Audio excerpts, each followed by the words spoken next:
You're listening to CreepGeeks Podcast. Today's podcast is brought to you by Audible. Get a free audiobook download and 30-day free trial at audibletrial.com/CheapGeek.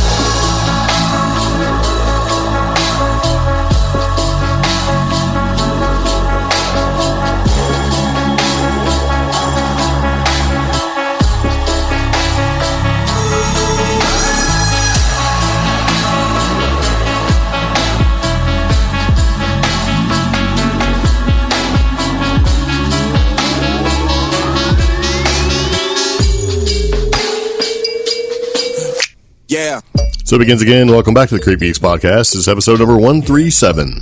Bigfoot at Mammoth Cave, Stickman encounters, Lil Nas X and Arbys join Storm Area 51. Yeah. Load that. Yeah. What? Yeah. So it begins again. Welcome back to the podcast, the CreepGeeks Podcast. We're here podcasting from an undisclosed location in western North Carolina. So I'm your host, Greg. I'm Omi. And what is this podcast about? Well, the CreepGeeks Podcast is an offbeat news podcast that takes a lighthearted approach to the paranormal, cryptid, strange, silly, and trending tech topics circulating the web, broadcasting paranormal news and fun stories from our underground bunker in the mountains of western North Carolina. Yes. So anyway, welcome back. If this is your very first time tuning into the podcast, we very much appreciate having you here. This podcast can be listened pretty much wherever you want to hear it. So we're on iHeartRadio, SoundCloud, Pandora, Spotify, Google, HeartPlay Radio, all that good stuff. So Apple Podcasts, Google Play Podcasts, GoogleRadio.com. Yes.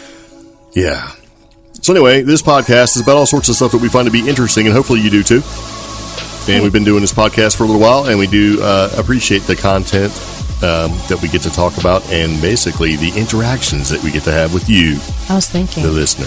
What? Since we're on radio now, does that also make us a radio program? I don't know. Yeah. I'm going to say no. Darn. Yeah. I don't know.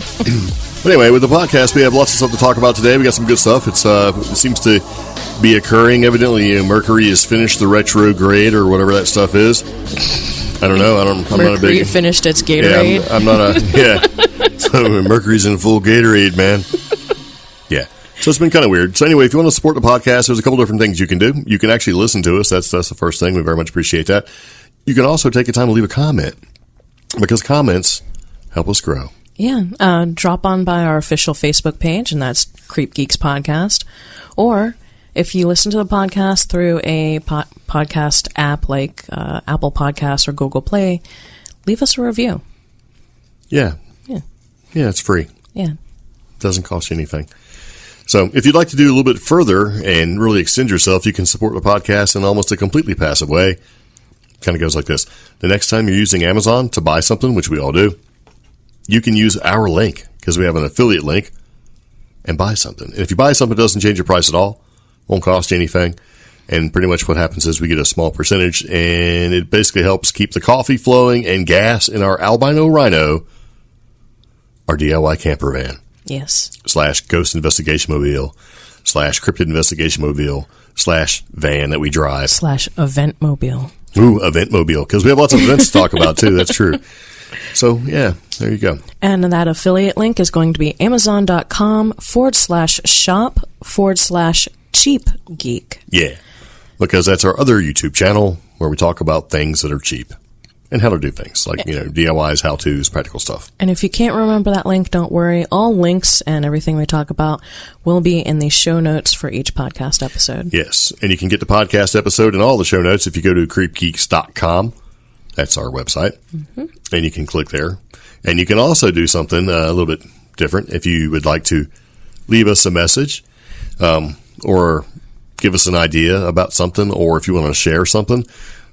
You can actually use the contact form that's on the website. You can use the Facebook page. You can use Instagram, because we're there as well.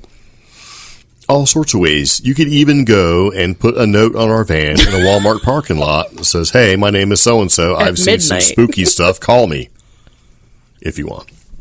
Now, the easiest way to do would be to use our phone number that we have where you can call and leave us a message. Yes, that phone number is going to be 575-208-4025. Yes. So there you go. Now, if you're the person that left a note on our van and your name really is Pepper, we're sorry. which is our dog, call us. Yeah. So, yeah, anyway, there you go. Yeah. So if it's your birthday today, happy birthday. If it's not your birthday, well, it will be one day, and happy birthday for that day too. But anyway, we're going to move into the podcast, and with our podcast, we like to do what we call an interesting random factoid. You get to do this one. Yes. Yes. So, yeah, this is an interesting random factoid, more from the animal kingdom, more specifically frogs, or amphibians, or amphibii. I think that's plural. So, check this out. It was discovered on a space mission that a frog can throw up. Yuck. The frog vomits its entire stomach out, right? So the organ is dangling out of its mouth, and then it uses its dirty forearms to dig out all the stomach's contents. And then once all the offending junk is out of his stomach, then it swallows the stomach back down again. That's just beyond disgusting. Dirty forearms. And how did they figure that out? They've probably seen it happen. Well, I mean, they're probably like, you know how they train the frogs in astronauts space to go on the vomit comet or whatever they call it? Did they do the same thing to a little frog? Probably. It probably the frog's just floating around and threw up its guts, and they're like, oh. Poor frog. Yeah. But that's gross. Well, frogs are gross. They pee on stuff, too. Well, of course, most animals do, or most amphibians do. Yeah, most animals. Yeah. Yeah. So anyway, there you go. For our interesting random factoid for episode number 137 of the CreepGeeks Podcast, a frog can throw up its entire stomach and take its dirty, greasy, nasty forearms and put everything back inside them. Imagine a cryptid doing that as a defense mechanism when you see it. Well, I mean, it's not too... I mean, you get, like, I think sea cucumbers or sea slugs do the same thing. I know, because I did that. Which is so gross. It's like, you know, the animal comes and was like, I'm going to eat that snot-looking thing, and then it turns around, and maybe it's a sea cucumber. It is. When I was a little kid, and then spits its entire guts out, and you're like, oh, that's gross, and just run away. Yeah. When I was a little kid, I picked one up in a bay in Hawaii, and it shot its guts out all over my arm. That is gross. And I started crying, and it was my mom trying to... You set it on fire? No, my mom trying to work the sea cucumber and its guts off my arm. It was pretty terrible. That's gross. It worked, though. Yeah, it did. Yes. Now, I have a self-defense mechanism, I guess, kind of like the sea cucumber / frog. Mm-hmm. If we're out in the woods and the possibility of us being, just say, attacked by a large, hairy, bipedal creature like a Sasquatch or Squatch or Dogman, I'm going to release a viscous brown fluid from my rear. At which time, then I will beat a hasty retreat. So, hopefully, if the creature decides to pursue, they will hit the viscous brown fluid, much like hitting a banana peel, and be rendered immobilized, be slipping and sliding around through there. Like that is disgusting. So, there you go. Much like an oil screen or an oil slick. If you ever played the old Spy Hunter video game, yes, I'm going to release a poop screen. Slip and slide. That'll show them. We should market that Greg's Defense Ectoplasm. So, but I would hope that if I ever have to use that method of self-defense to evade being attacked by a Sasquatch or Dogman or something like that, that it would be done correctly. Yeah. And not just from like some dude poking his head around the corner going, hey guys, and you just, if you misfire that sort of thing, you only got one shot at it. So I'm going to have to wait and make sure that I have full visual contact, and it is indeed a cryptid-type creature, and not some dude in a ghillie suit. If that'd be embarrassing. Yeah. So, because I'm here to tell you, it's okay to crap yourself if you see a Bigfoot. It's not okay to crap yourself if you just see some dude in the woods. So, okay. It's a last resort type thing. So, yeah. So if you're really worried about it and you want to practice this technique, I would recommend Taco Bell. We should stop. So anyway. Okay. Yeah. Okay, so speaking of releasing a viscous brown fluid to help defend yourself. Great transition. Yes. In the news, this was something that I seen and thought, well, we have to talk about that. because why not? And we've sort of talked about this before. Ready? Mm-hmm. So, hunt for Bigfoot in Kentucky Park ends in gunfire. Of course. Yeah, and it's like a Kentucky Park, not like Kentucky Park. That's not the name of it. Yeah. So, and this has been going through all the channels that are out there. It was on the news and everything, but we happened to come across it through Mysterious Universe.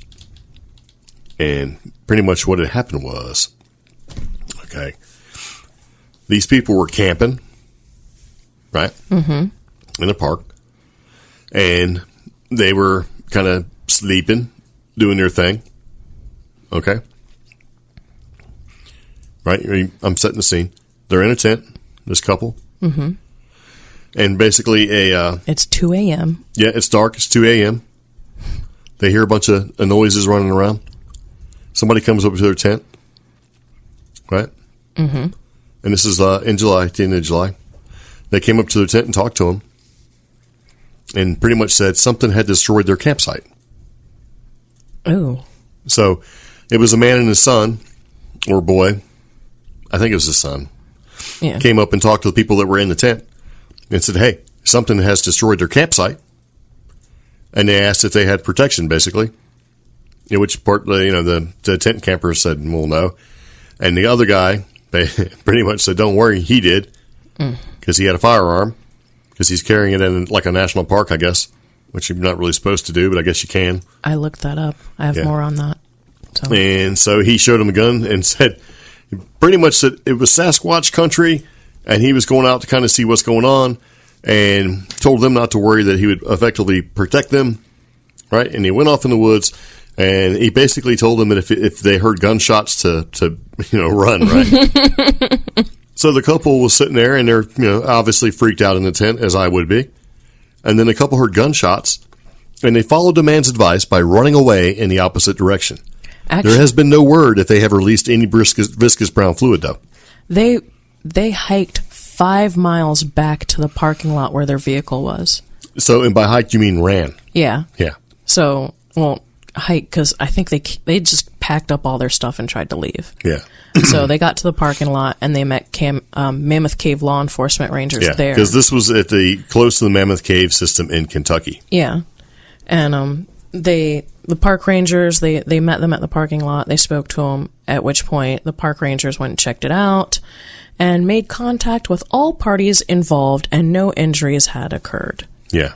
So that is just frightening. Yeah.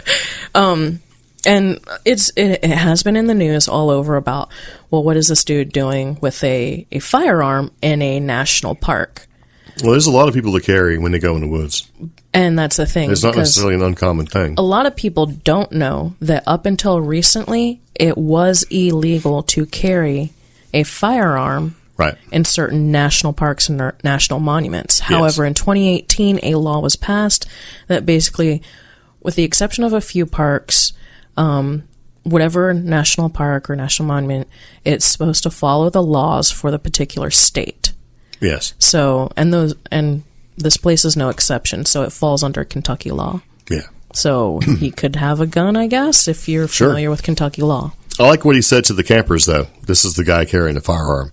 Yeah. I hope you have weapons. I know. And he's like, hey, I have this, so if anything happens, then you just yell and I'll come. So basically, something destroyed his. If we're to take him at his word, and there's really no reason not to. Yeah. Something destroyed his campsite, so he pretty much went to go warn people. It was close by. Hey, wanted to know if they had protection. They didn't, and he said, if you need help, call me. I'll come. Right. Yeah. And when they heard, and they also basically said, if you hear gunshots, leave the area immediately, and they did. Yeah. So and this Madeline Durand, who's another camper, and it's not clear if she and Ginn, who was the other guy, were a couple, because there's more than one camper, right? Yeah.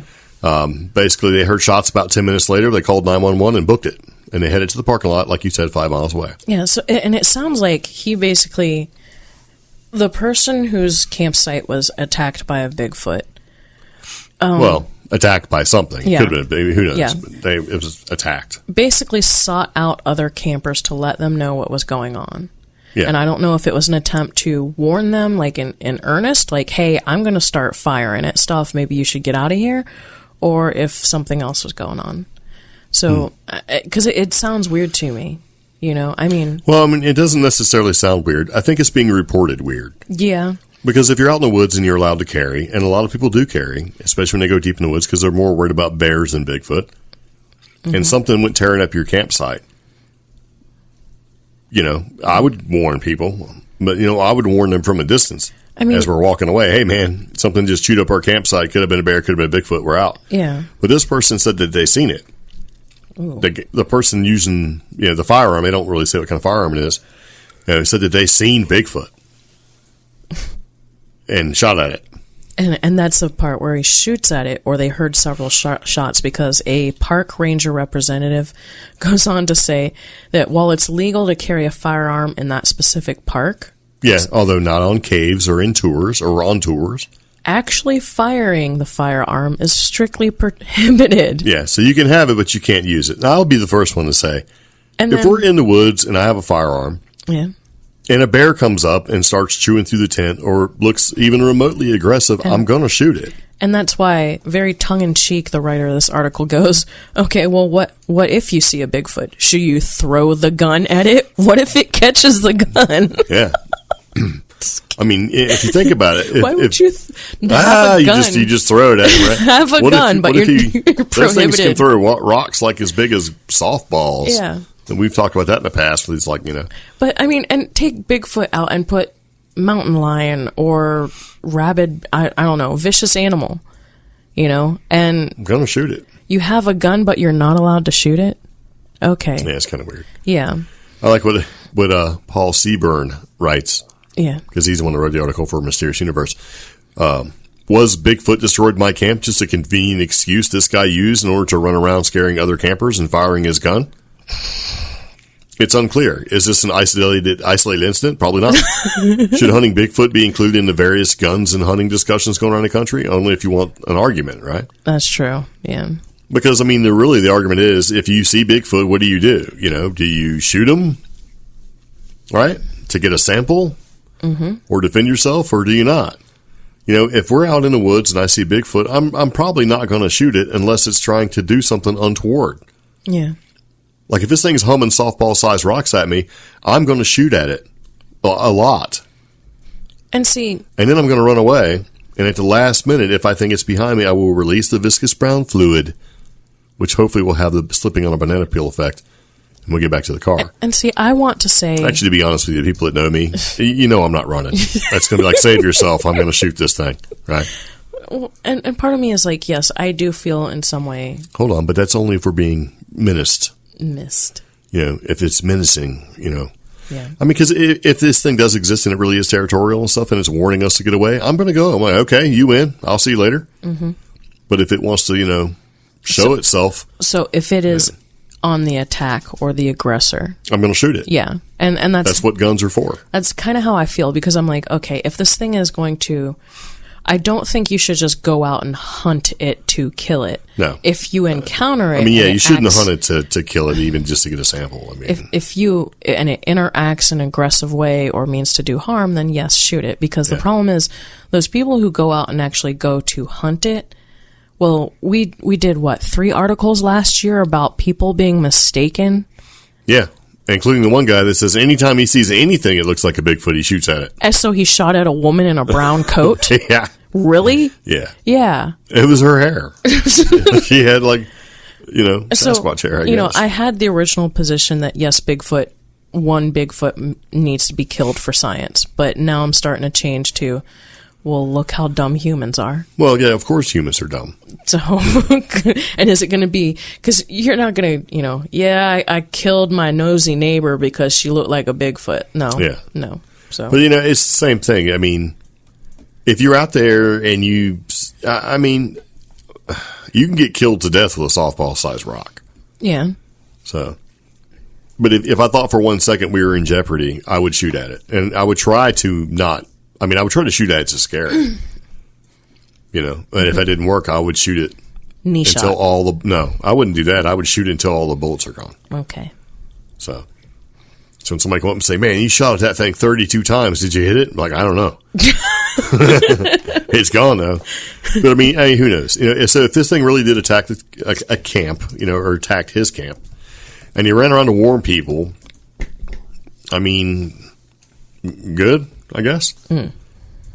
So I'm sure it could have ended worse, where he could have shot somebody. But at the same time, they kind of write this article, and from all the other articles I've read, kind of they all sort of regurgitating the same thing.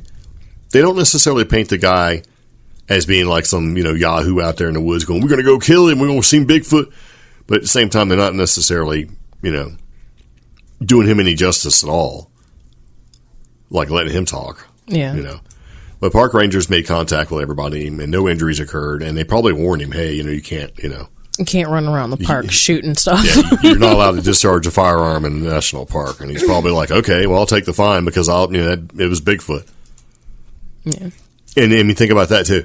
Do you want to give this guy a ticket for shooting at Bigfoot or not?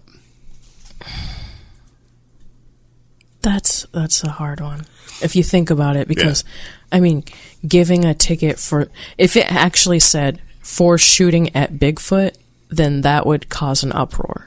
Yeah, well, it wouldn't say that. But then if you said for causing a disturbance, then that kind of... Or just discharging a firearm. Yeah.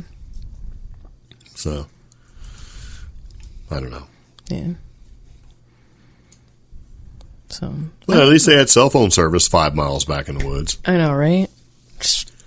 Like, we can't even get cell phone service. We're not even in the well. So, yeah. But there has been a few Bigfoot sightings in Kentucky.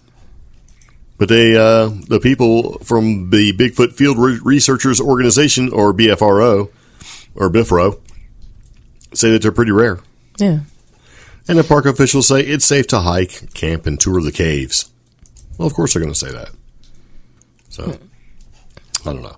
So what would you do? If you guys were out in the woods and you see Bigfoot and, would you shoot it? Would you let it be? Would you defend yourself? What would you do? It's kind of tough. I don't know. Anyway, we're going to take a second and take a quick break. And we'll be right back and, talk about some more stuff. So you're listening to CreepGeeks Podcast. We'll be right back. A podcast about curses, hexes, and maledictions. Cursed examines some of the most bizarre and mysterious events that have been documented throughout history. Whether it's regarding tales of voodoo, black magic, or simply a series of unfortunate events, I'll be telling you all kinds of strange tales. 3 episodes are readily available on Apple Podcasts, Google Podcasts, Spotify, Anchor, and other popular apps. These episodes cover tales and stories from Manchac Swamp, the alleged curse of Ötzi the Iceman, and a story involving the Australian international soccer team and a scorned witch doctor. You can find out more about the show by visiting curse.com. That's CV like voodoo, RSED.com. You can also follow the show on Twitter, Facebook, and Instagram at Cursed Podcast. Again, that's CV like voodoo, RSED Podcast. Hope to see you around. Thanks for listening. Hello. We're back. Yeah. So speaking of mysterious shadow people. Okay, so anyway, with the hunt for the Bigfoot in Kentucky that ended in gunfire, right, which is what we just talked about. Now we're going to talk about shadow people. Really? Yeah, and there's been a couple instances of shadow people. And surprisingly enough, they come from Mysterious Universe. Okay. Yeah, because I've seen those. I'm all about shadow people. As in, I like to talk about them. I like to kind of read stuff about them. But I don't necessarily know if I want to encounter a shadow person because, it's pretty scary, right? Yeah. So the couple that we're going to talk about, there's 2 stories, right? And one says basically sinister shadow people. It's like, okay. And then the other one, mysterious shadow people lurking in the bedroom. See, that's kind of weird. See, that kicks it up a notch because now it's in your house, in your bedroom. That's what I don't like, right? Yeah. So if you look at it, we're going to talk about the mysterious shadow people lurking in the bedroom. And this is supposed to be one of the weirdest phenomenon of the paranormal. But I'm going to disagree because we have another story after we do these 2 stories that's even weirder than that. Yeah. All right, so we all kind of know what shadow people are, right? If you don't, they're basically you see a shadowy figure or an outline of a shadow person in your room or outside or somewhere like that, right? It's a shadow that has substance. Yeah. Yeah. So it's like a mysterious, vague specter. Ghostly phenomenon. They seem to lurk just on the periphery of our perceptions, right? Mm-hmm. And sometimes it appears that they just watch or observe. And you have a couple different types of descriptions. They do vary, but they're typically said to be very tall and thin, all black like a humanoid shadow, generally male in shape with indistinct features, and often appearing almost two-dimensional in nature. Yeah. Like flat. It's as if projections that don't lack any real substance. So it's not uncommon for them to be described as wearing thick black coats or capes of old-fashioned designs. Tall, brimmed hats are also reported. Yeah. A lot, actually. Whenever, for a long time, whenever I heard anything talk about a shadow person, they had a hat. It's kind of, I'm not sure why. See, that's weird because when I was growing up, they were described different. When and where I was growing up, they were described differently. Yeah. So, yeah. Typically, they have no facial features, but some accounts mention glowing eyes. And generally, they're only fleetingly glimpsed, often out of the corner of your eye, and they seem to fade or vanish when directly observed, but not always. And they usually look like a shadowy silhouette of a man, right? But they can also be amorphous masses, mists, blobs, and sometimes they just change shapes right in front of your very eyeballs. Yeah. Yeah. A lot of times they're seen merely observing what's going on, often never really interacting with people or around them, although they don't seem to do anything negative, but the effect is almost the same, right? Mm-hmm. It's like they have a malevolent, how do you say that? Malevolent or sinister air about them. In other words, it's freaking creepy, man, and you don't know what kind of intent they have, so a lot of foreboding and dread, Yeah. And they're also known to vanish or flee when detected. So they're mostly seen as, being shy and harmless in the grand scheme of things. Yeah, if you count a two-dimensional, scary-looking shadow thing standing in your room. Or following you. Yeah. Yeah. Or maybe looking through the mirror universe. Oh, yeah. Maybe that's the mirror universe we talked about in our last podcast, right? Yeah. Maybe a scientist poking holes in it. So, for me personally, this would be very terrifying to see something like this out of the corner of your eye, right? Yeah. But the scary part would be when these things are in your home, looming over the bed, you're trying to sleep. You usually wake up and you see a demonic-looking figure standing there. Yeah. And finds themselves paralyzed with fear, because I know I would be. Or held in place by some unknown force. So it's kind of like, okay, so you start reading stuff like that, you start thinking about, the old hag syndrome and sleep paralysis and things like that. Yeah. So are most of these specifically like dealing with going to bed or being in bed or something? Well, it kind of depends, but there's a couple witness stories, but, and this common trace that most witnesses or some witnesses will have will be a mysterious black figure standing in their room. Mm-hmm. They overcome with a sensation of, overwhelming dread, terror, can't really move. On Reddit, there was a story, and it kind of goes like this. One night I stayed up kind of late and decided it was finally time for bed, so I took my shower, got ready, turned on my nightly podcast, and hopped into bed. Right? Suddenly, I feel like something's watching me. So I look upwards towards the window, and I see a large black figure standing there, somewhere between 6 and 6.5 feet tall. Completely black, couldn't see his face, just a dark, shadowy figure. I had a sudden feeling of fear and utter terror. I turned my head away from the window, covered my face, and attempted to forget about it, and I hardly slept that night. Oh. Yeah. Yuck. Yeah. So the next night, the person walked over to the window and checked to see if they could see the figure again. Didn't see anything. Right? So they tried to go to sleep. Within minutes, I felt the same feeling again. Being watched, peeked over the covers, and there it was. Same figure. Huh. So that's kind of creepy, right? Yeah. Yeah. So this time I just stared back at him for a little bit before getting scared and covering my face again. Says he had a pretty fair build. Wasn't too big. It also wasn't too skinny, just fair. Had no face and was just looking at him. Right? This kept happening for the next few nights. Each time he appeared closer to me. The next time, he was at my screen door, then the foot of my bed, then in the middle of my room, and finally looking over me beside my bed. I felt so heavy and fearful. I felt as if I was being pushed into my bed. I couldn't move at all. I just couldn't shake the heavy feeling. So I started to get irritated and yelled out, "Be gone! I don't want you here." And then I prayed over and over again until finally fell asleep. The next night, he wasn't there. And I have exactly zero idea what it was. And it's probably one of the most strangest things I've seen in this house. See, that's kind of creepy because it's like it took verbally acknowledging him to make him go away. Yeah. And the intent behind it was probably, the anger, you're no longer scared. Right now you're mad, so maybe the force behind that and the shift from going from fear and having the fear energy to rage maybe becomes distasteful to this thing. Because, as you see on TV and they feed on your fear, right? Yeah. Maybe that's part of it. I don't know. But or maybe I thought like, that was pretty, Maybe your theory that they're like scientists observing from the mirror dimension. Possibly. I mean, they're all tall, skinny. What if it's a bunch of nerds in a lab and they're like seriously observing humans while they sleep? Yeah.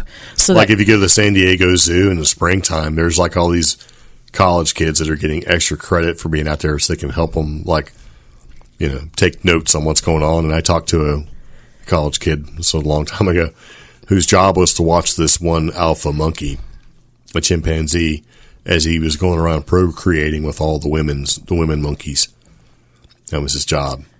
And I was like, oh, that's kind of crazy. And he was like, yeah. And evidently this monkey was pretty prolific. So. But yeah, like these tall, lanky, shadowy figures are just nerds in the mirror dimension observing us. Yeah, taking notes. That's why they all appear the same way. They're all a bunch of little science nerds. Like, beat it, nerd. You scare them off. Is that what you're saying? Yeah. Yeah. Or you startle them just like, I don't know. When I was a kid, I used to have these crazy, horrible nightmares, right? And I used to see a figure in my room, but it was a very tall man wearing a set of green coveralls. Mm-hmm. His arms and legs were the same thickness and had short, crew cut hair and red eyes. And would just stand there and stare at you. That's terrible, terrible dream. That's not necessarily a shadow person. No, it was just a horrific nightmare. And eventually, through lucid dreaming and trying to figure out how to control my dreams, because that's what you're supposed to do, when he showed up, and he would just stand there, always off in the corner, staring at you, right? Mm-hmm. I took control of my dream and manifested an axe and cut this thing to pieces. Oh. Yeah. Okay. And since I was young, there was no blood. It was just basically just hacked them up, and that was into that. But it was super scary. So. See, and that was the thing. His arms and legs were the same thickness. Yeah. And his big, fat, weird, thick fingers. It was just awful. Like an orc or a troll. Yeah, something like that. But from what I understand, and I may be wrong because, it's hard to remember when you're a little kid, I think this person was actually a neighborhood, like Peeping Tom, that would just stare in the windows. Oh. Yeah. So it really was a person standing outside, peeking in the window. Yeah. That's horrible. Yeah. It's terrible. See, my shadow people encounters are more the time I acknowledged that I was actually seeing a shadow person. Besides a couple instances when I was growing up, me and my little brother saw a shadow person.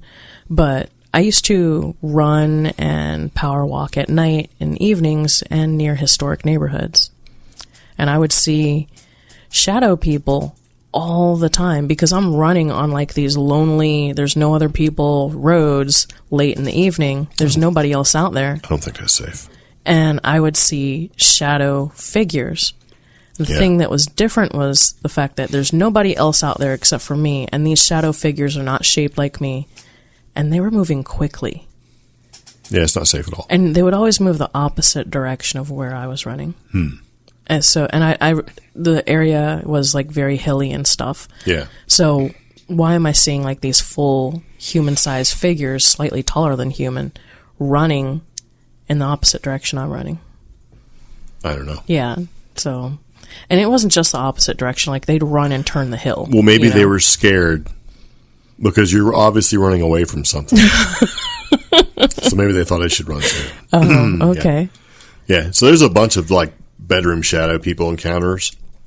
Mm-hmm. One was, I woke up and the figure was right in front of me. Oh gosh. And the first thing I saw was its hand. I didn't look up to see its face or anything, but just from looking at its hand, I could tell that it was dressed in a robe-like outfit, kind of like back in the day when Jesus was alive.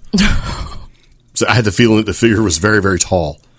Anyways, when I saw its hand and it opened, it was like it was telling me to take it. That's not the creepy part. The creepy part started when I had a complete feeling of fear come over me. It was almost like my soul was frightened. And then get ready for this. It tried to pick me up. Oh. Now, when I say that I was being lifted by this black figure, I don't really mean my physical body.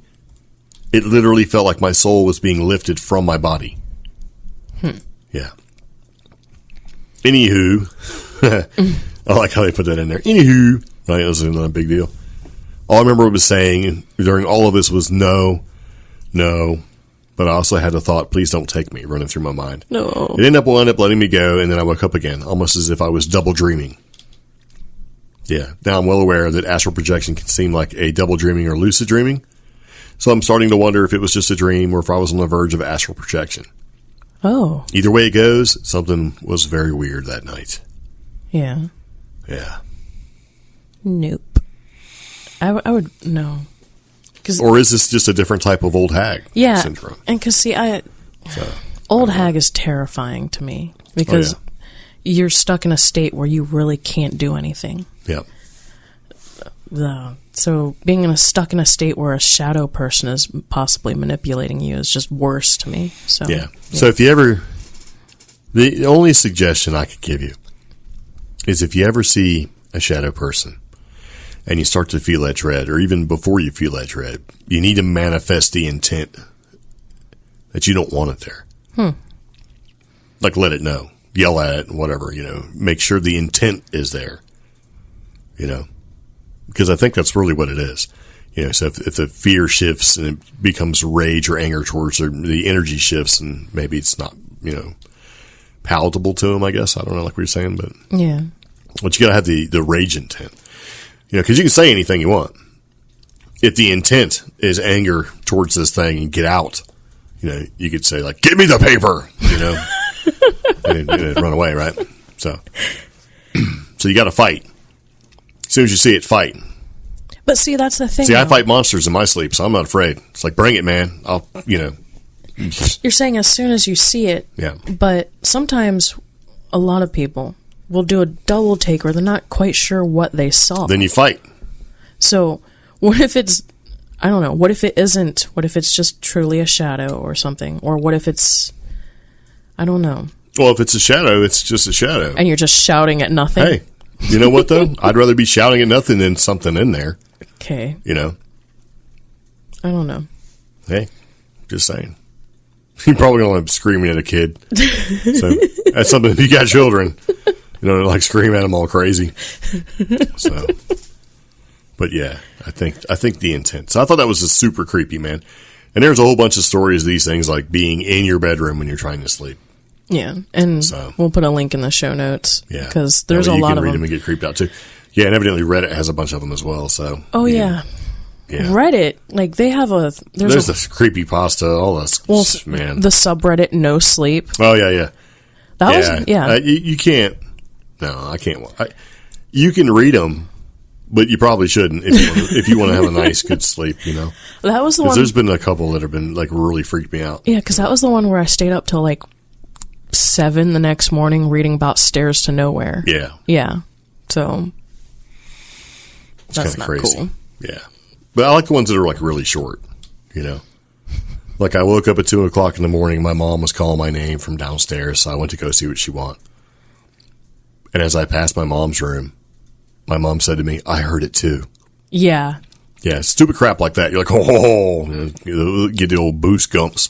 Yeah. So, yeah. So anyway, beware of sinister shadow people. This is by Nick Redfern.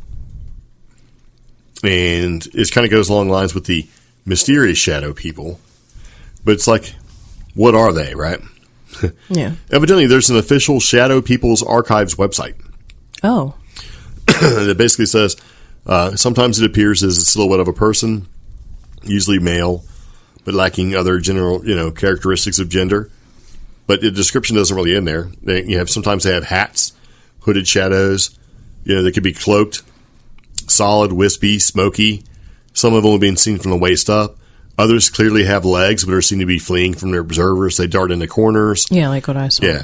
Into walls, through walls, into closets, behind television sets, bushes and buildings. Sometimes they fade into the dark recesses of the night. But lacking in the description is one common denominator that unifies most of these differing types of shadows or shadow people. And the only thing is that they're intensely dark. Yeah. Like darker than the surrounding dark. Yeah. So, probably like a negative. It could be, I'm telling you, man, it's the mirror universe. What you're seeing is the exact opposite of you.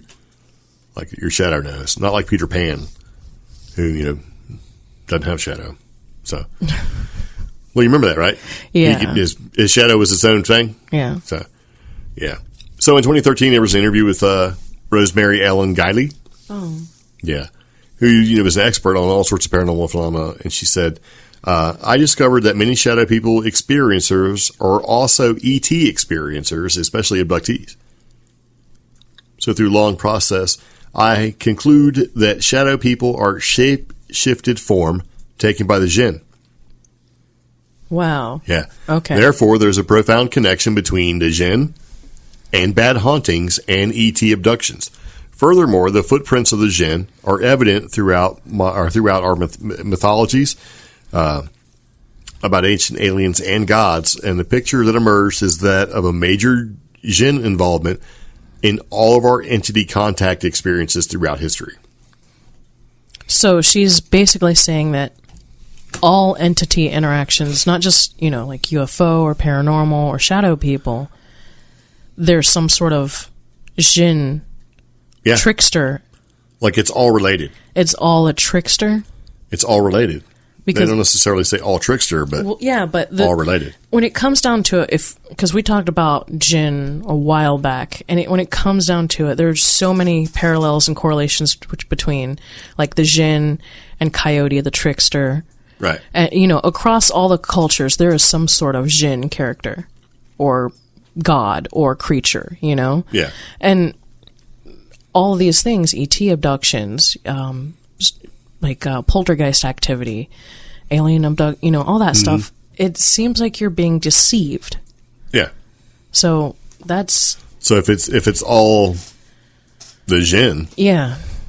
That's crazy. And jinn's supposed to be around since the beginning of time, right? Yeah. Supposedly it was, I don't remember where I actually read this, but it was like a jinn, and this is actually spelled DJINN. So they, was what influenced Eve in the Garden of Eden to eat the apple, not Satan. the devil. Huh. Yeah. So I don't know. Wow. Yep, kind of crazy. Yeah. So, but yeah, shadow people in general, man, pretty scary. And you might see them out of the corner of your eye. And if you do, make your intent known. Let them know. Wow. Just don't start yelling at people if you're outside. So start seeing stuff out of the corner of your eye and start yelling. There's connections to the word jinn. Yes. And garden and heaven. Yes. Oh, okay. So anyway, we're going to talk about jinn sooner or later when we have the time, because it is for sure a rabbit hole to go down. Yeah. Yeah, so sinister shadow people, and then the mysterious shadow people lurking in your bedroom or over your bed. Pretty scary. Yes, indeed. So that's pretty scary. It is. Yes. Because I'm sitting here wondering about if it's jinn spying on us. Like, if it's just another guise or form of the jinn. Who knows? What is their intent? It's not cool. Make you scared. Oh. Feed off your negative energy, your fear-based energy. It's probably food. Yeah. I don't know. Then, like, this article, the last article we mentioned, as soon as these creatures come into your presence, that feeling, that dread feeling. Yeah. This one repeats it, but it takes a step further. One of these witnesses in this particular article, incredibly weak, short of breath, dizzy, and the cold sweat and the fear for this person. So it again, it's repeated, but this one's a little more intense. So I don't know. It's an interesting theory. Yeah, it's kind of crazy. Yeah. Yeah. So anyway, speaking of crazy, our next story is super crazy. Yeah. But anyway, before we do that, we're going to go ahead and take a quick break, and we'll be right back. You're listening to CreepGeeks Podcast.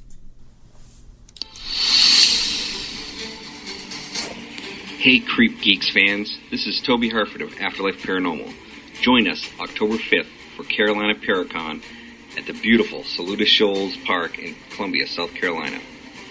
We have ghost hunting teams, cryptozoologists, and alien contactees, including Katie Stafford from Travel Channel's Ghosts of Morgan City, Psychic Lucky Belcamino, the Bigfoot Guys, alien contactee Eric Mitchell, demonologist James Anito, the CreepGeeks Podcast, and many more.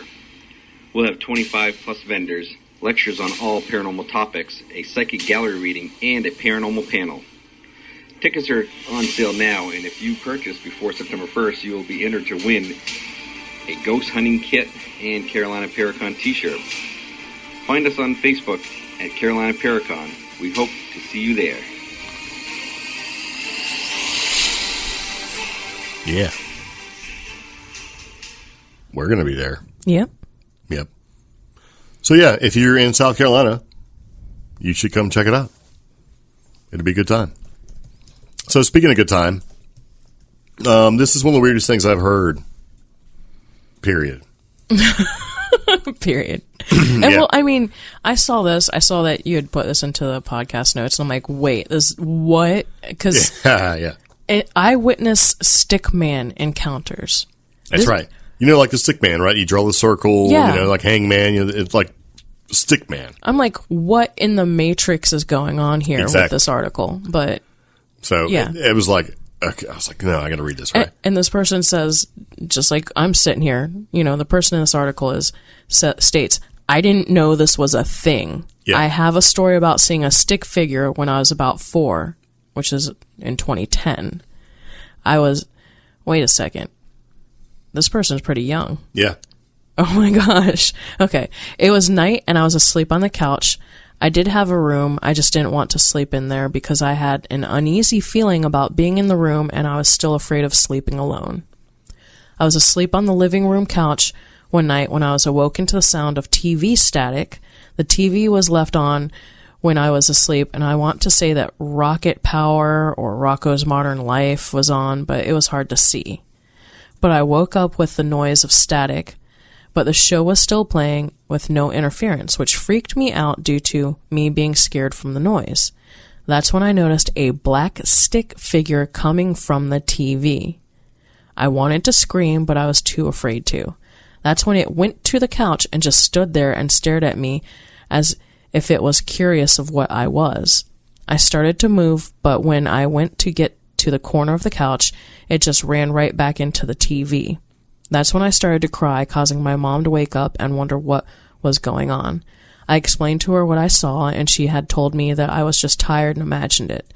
To this day, I am 18 at the time of typing this. I still wonder what I saw. Yeah.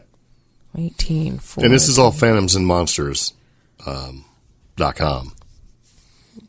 And so I was like, okay, that's kind of crazy, right? Yeah. And then this other person writes, I have a memory of when I was a kid seeing a white stick figure that reminded me of a Chalk Zone character. I was with a friend and she saw it too. He was up in a tree at another friend's front yard, right down the street, and he was looking at us with a crazy evil look and grin, and he had a chainsaw. What? Yeah. He cut a branch and it fell on their car, smashing the hood so bad it totaled it. Weird thing is that the tree branch really did fall on their car and smash it. And I still have a feeling that it was all real, but I guess I'll never know for sure. I don't even want to ask my friend, right, if she remembers it because it sounds so crazy. That's insane. I'm not saying this person is insane, but that is. Could you imagine? It's crazy, right? I was Yeah. like, that doesn't make any sense. And there's another one that says, my brother and basically my encounter, right? Yeah. This person writes, I don't know if it's good, but basically says that them and their brother also saw it, right? Mm-hmm. It was 2007. I was 9. My brother was 11. And we were playing outside, spinning around. It was dark, and the only light on was the front door. While I was spinning, something caught my eye. And when I stopped, right, I saw what looked like a shadow person / stickman. Yeah. It was like a humanoid, but all black. My brother also noticed it. And as soon as we saw it, the thing started running. It looked like a stick figure running, and it ran through a tree. My brother chased it. He didn't run far, just down to the end of the front yard, but it disappeared. We ran back inside the house to tell our parents, and the only reason I remembered it is because of how scared I was in that moment. That's creepy as all. Ran through a tree. So what if these things are different, they're coming from portals and they're just from a different dimension, another universe. Stick figure dimension. Yeah. Which is only 2 dimensions. Yeah, like a shadow person, right? Yeah. I mean, who's to say? Maybe they're coming from the upside down. Maybe the upside down is like a shadow dimension thing, right? If that thing even exists. Who knows? Like a negative thing. That second story, which is like completely malicious. Yeah. It had a chainsaw. I don't know. I mean, I want to know is like, did they hear the chainsaw? Well, I want to know if the chainsaw was like drawn like chalk zone. Yeah. So wouldn't that be weird? See, because there's theories that every story that you read that somebody has written, every dream that you have, every TV show, every like animation exists somewhere. That the person that basically creates it didn't really create it. They're just channeling it from somewhere else. That's where we get these amazing ideas from. Oh, gosh. If there's really no original thought, it's just, thought that you just tapped into something else. And what you think is your original thought is really something that's really happened somewhere else. Because that's what makes the best stories, right? Yeah. The best stories aren't the ones you make up. The best stories are the ones that you have that you've lived. Maybe subconsciously you just don't know. You're just recanting someone else's existence, someone else's story, another dimension. It has that sort of thing. That would be a terrible universe or a terrible dimension. Because, the moment you started to explain that, the first thing I went to was like the original Aeon Flux cartoons from Liquid Television. Those ones where it was all like 2-minute stints, and at the end the character dies. Yeah. But then I took it a step further. And I'm like, wait, that kind of happens like in all the childhood cartoons. Yeah. I mean, the Roadrunner, runs and Wile E. Coyote falls off a cliff. Yeah. Imagine if that's like your reality. Yeah, but I mean... And we're thinking of it as entertainment or a cartoon. Yeah. Or make-believe, So, I mean, what if all of that actually does exist in all these parallel universes, dimensions, worlds, whatever you want to call them? Can you imagine a universe where a 1,000-pound Acme weight falls on you every 20 minutes? Yeah, but you don't die. A piano falls on you every time you say the secret word of the day. Yeah, there was kind of a movie about that, sort of. Who Framed Roger Rabbit, right? Yeah. Yeah. Oh, man. So who knows? But I thought that was just super crazy, so we had to put that in there. Gosh. So, speaking of super crazy, so we've been talking about the Area 51, Storm Area 51 event that has gotten pretty big. Yeah. A lot of it has sort of dropped off a little bit, a lot of the hubbub, because, there's still time. This thing is, in September? So still plenty of time, yeah. Still plenty of time to, plan for it, right? September 21st. Yeah. Or 20th. Yeah. We also talked about the possibility of this thing actually turning into like a festival. Which is exciting. Well, yeah, I mean, it's a little bit of an unplanned festival. People, the businesses in the area are getting ready just in case, right? Yeah. And this dude's got bands and stuff that we talked about last time, and he's ready. Well, so here recently, it's like Lil Nas, right? He's going to join Area 51, storm Area 51 basically, he's going to let them know that he's going to be there, right? Because he's got that song, Old Town Road, right? And he changed it for Area 51. Oh. Because he's been releasing remixes, so he wanted to go ahead. He said he's going to be there. So I was like, okay. It shows him and other country singers storming Area 51 on their horses. Yep. Oh, wow. So Old Town Road, you can kind of change it to Storm Area 51, right? Yeah. So I'm not going to sing it, but I kind of want to see that. Yeah. Yeah, because and this is so he's going to be there. He's offering support. It's like he's even offered to perform there to sing his one song, I guess. Even though there's people like Bob Lazar and the Air Force saying no, other important people saying no, don't do it. Lil Nas is going to be there. So not to be outdone, guess who else is going to be there? Who? And guess who else said that they're going to be there and they're going to basically feed people? Arbys. Arbys is going to, yeah. So, and I looked to see if this is like an official thing from Arbys. Yeah. Outside of like social media. And I haven't really found a whole lot. But from what I've seen, it looks like Arbys is may actually be there. Oh, if it really happens. That's crazy. Now, So the last I heard, and this was a couple days before this podcast, was that Arbys is going to bring a food truck there. Oh, that's pretty cool. Yeah, so Arbys is going to storm Area 51, right? They're going to bring the meat. And feed the people. They're going to feed the believers and some aliens. They're going to bring them the meats. That's so great. That is the most ridiculous thing I've heard. But I was thinking, well, that's kind of nice, right? Get a little Arby's sandwich out there and you can see some, because it's going to be hot. And when they don't find anything because they can't get in there, might as well, eat a delicious roast beef and maybe have a tasty soda. Oh, so they released a tweet July 25th. We're going there. No, we're really going there. Area 51, and we're bringing a special menu, and it gives the picture, too.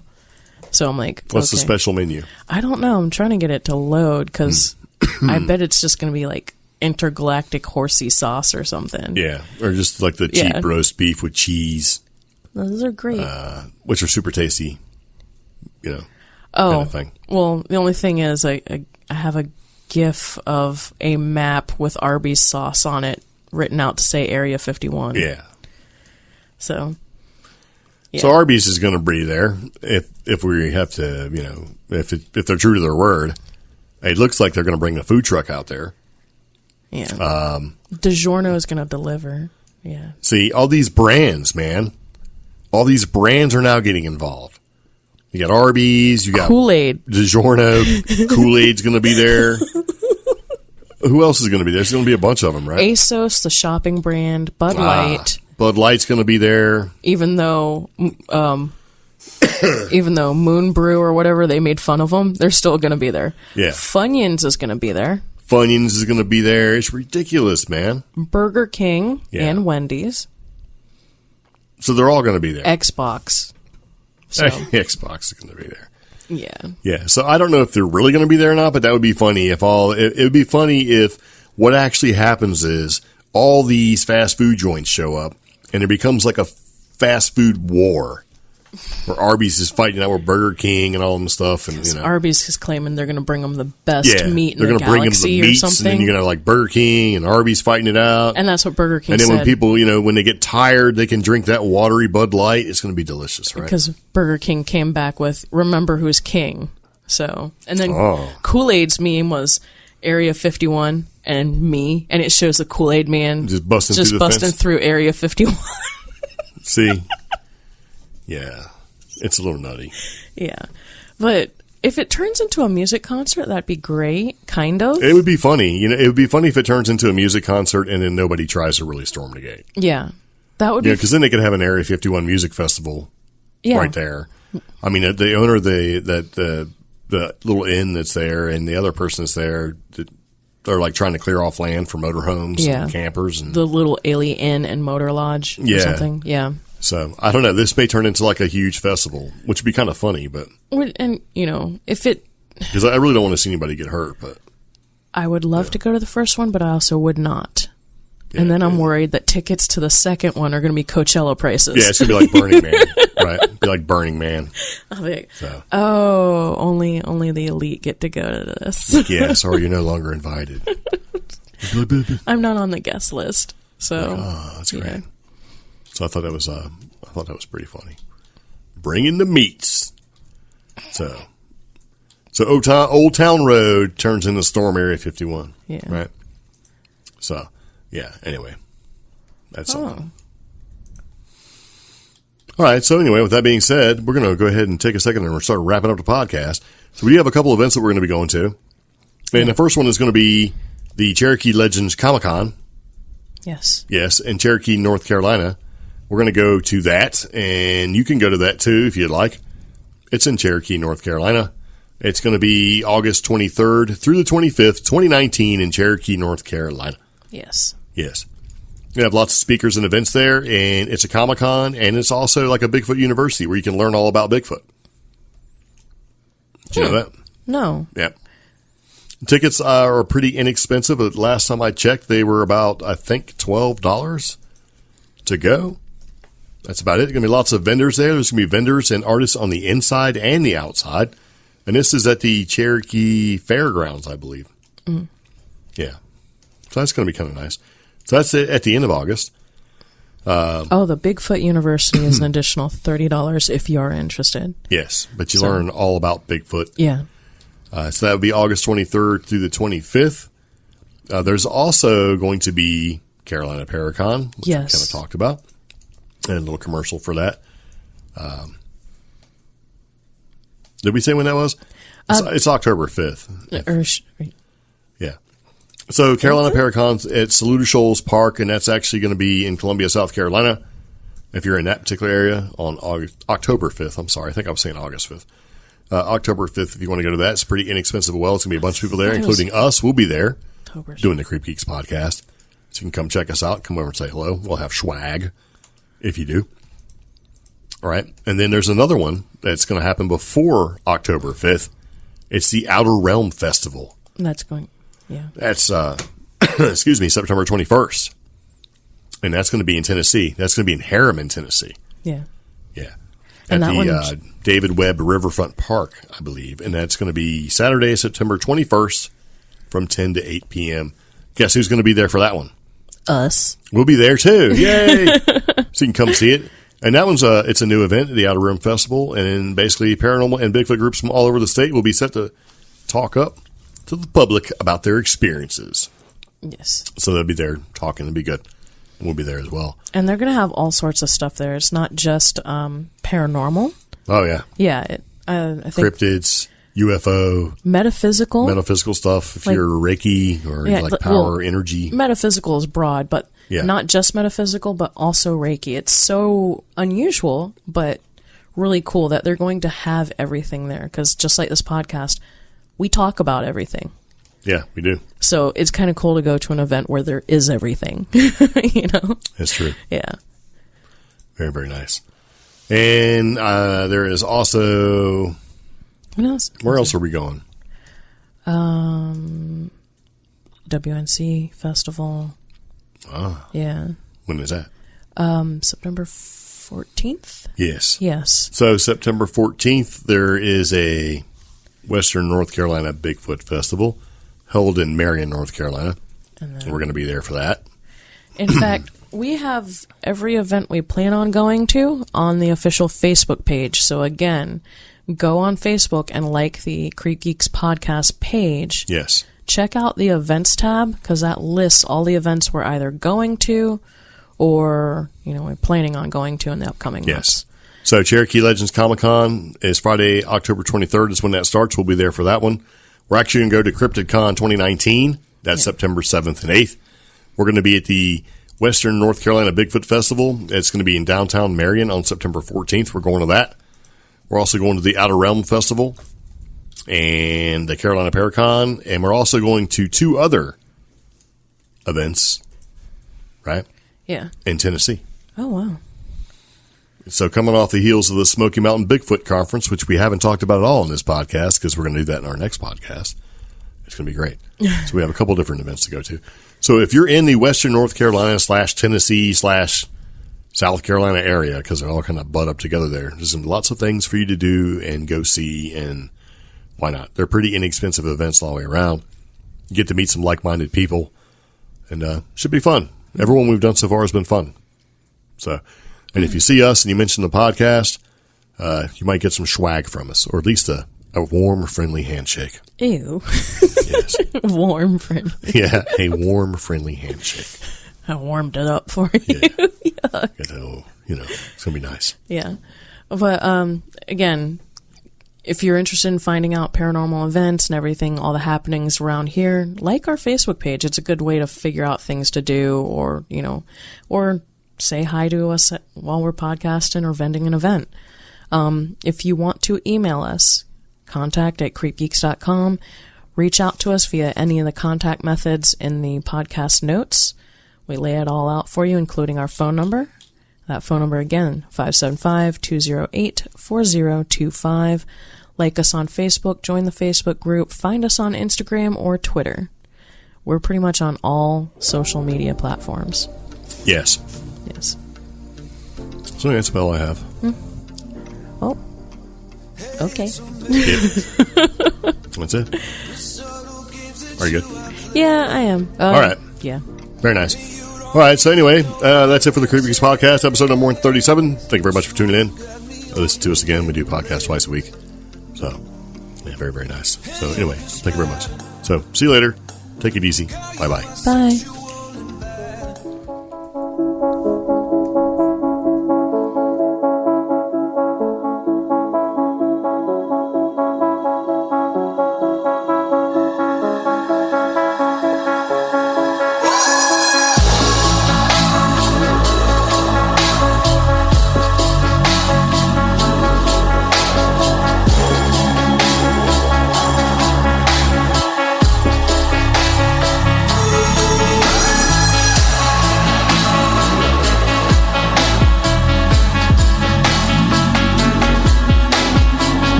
Yeah.